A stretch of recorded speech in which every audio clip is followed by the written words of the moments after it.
publicité, dans le fond, c'est une activité ayant pour but de faire connaître une marque ou encore de faire connaître un produit, puis inciter les gens à le consommer, dans le fond, à l'acheter. Puis, dans le fond, il y a plusieurs techniques puis de moyens qui sont utilisés par les entreprises. L'Association canadienne des radiodiffuseurs il a créé un code.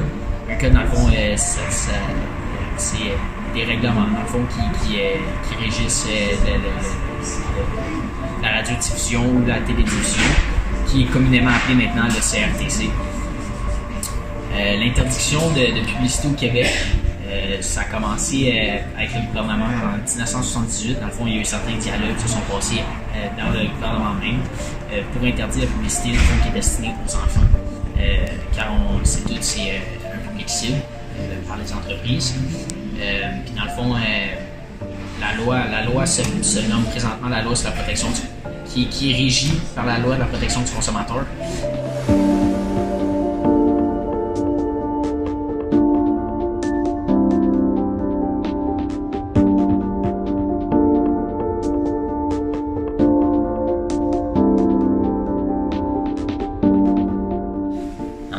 Le point 249, c'est dans le fond, c'est pour déterminer si un message publicitaire est ou non destiné à des personnes de moins de 13 ans. On doit tenir compte du contexte, dans le fond, de sa présentation, notamment la nature et la destination du bien qui est annoncé, dans le fond, de la manière qui est annoncée dans l'annonce. Aussi de la manière qui est présentée dans le message publicitaire que la compagnie veut véhiculer et l'endroit que le produit apparaît. Il existe cependant plusieurs exemptions qui permettent d'annoncer au moins de 13 ans des publicités en fond qui leur est destinées. Par exemple, des magazines pour enfants, des publicités d'émissions pour enfants ou encore des publicités qui sont faites en magasin qui vendent des produits pour enfants. Aujourd'hui, la loi est toujours en vigueur, mais dans le fond, il n'est plus possible d'obtenir de l'Office de la protection du consommateur les avis sur les publicités avant leur parution ou leur mise en œuvre. Dans le fond, on n'a pas accès aux publicités qui ont été faites dans le passé, qu'une compagnie pourrait ramener. Dans le fond, les compagnies ont le droit de les ramener parce que la loi n'était pas encore passée au Québec.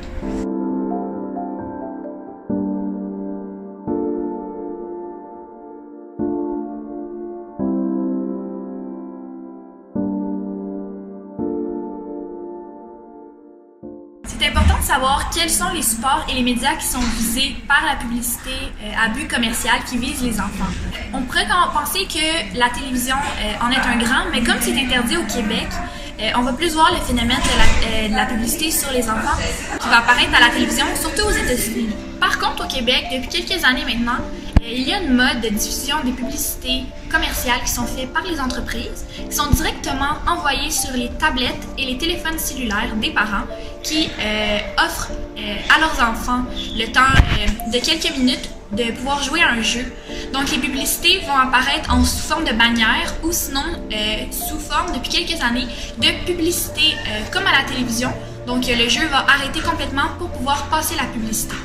Ensuite, oui, on peut aussi avoir des publicités qui sont imprimées, donc dans les feuillets publicitaires, les journaux, et sous forme d'affichage promotionnel, donc sur les abribus, sur les autoroutes. Mais aussi, depuis encore une fois quelques années, il y a une mode sur les réseaux sociaux directement. Donc, dépendamment le parent ou même l'enfant qui possède sa propre tablette, certains sites qu'il va devoir aller, donc ces activités, vont être enregistrés sur des algorithmes qui vont ensuite créer une publicité qui est personnelle à chaque utilisateur de la tablette. Donc la loi qui interdit la publicité aux enfants prévoit 3 critères qui vont nous permettre de déterminer si la publicité est interdite ou non au Québec. En fait, les 2 critères les plus importants de ces 3 sont à qui le bien et le service annoncé est-il destiné et est-ce qu'il est attrayant aux enfants. Donc, est-ce que la publicité promouvoit des jouets, des friandises et même des couleurs?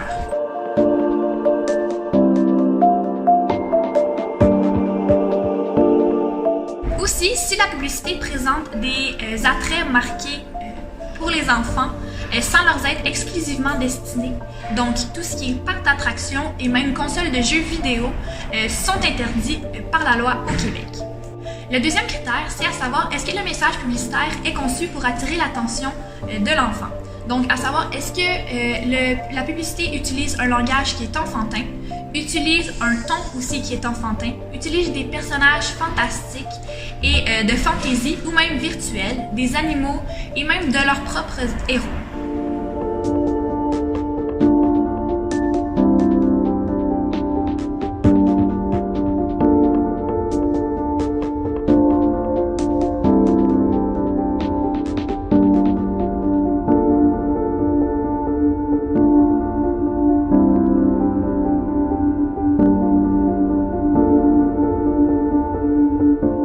Lorsque les entreprises ne respectent pas la loi, il y a bien évidemment des conséquences.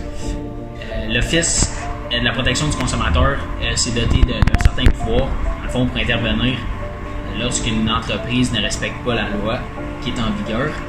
Elle peut intervenir de 3 façons. Dans le fond, la première façon, c'est de lui envoyer un avis qui lui rappelle l'existence dans la loi, la loi et des règles en matière de publicité et commerciale qui s'adressent aux enfants. Dans le fond, lui retire les grandes lignes. Le deuxième facteur, c'est de négocier avec lui un engagement volontaire par lequel il s'engage à modifier ses pratiques commerciales. L'Office peut poursuivre, dans le fond, celui qui ne respecte pas son engagement. Dans le fond, prendre des procédures judiciaires contre cette entreprise-là pour lui faire respecter la loi qui est en vigueur. Et dernièrement, elle peut déposer une plainte, dans le fond judiciaire encore, mais là, une poursuite formelle. L'amende est aussi une procédure que l'Office peut donner à une entreprise. Cependant, seulement les acteurs font partie du processus publicitaire, donc les comédiens, l'équipe en arrière de la caméra, et l'équipe de conception aussi de la publicité peuvent être accusés de ne pas respecter les dispositions législatives en vigueur. Dans le fond, ces méfaits, les amendes qui peuvent être, dans le fond, octroyées par l'Office. La protection du consommateur, c'est une amende allant de 600 à 15 000 $ dans le cas d'une personne physique et une amende de 2 000 à 100 000 $ pour une personne morale. Dans le fond, c'est le président d'une entreprise ou un administrateur, par exemple, qui avait connaissance de l'infraction et qui sait que son entreprise fait quelque chose d'illégal, mais dans le fond, on n'arrête pas le processus et il va de l'avant et la commercialise. Cet administrateur ou ce président de l'entreprise va être passible de la peine prévue pour une personne physique.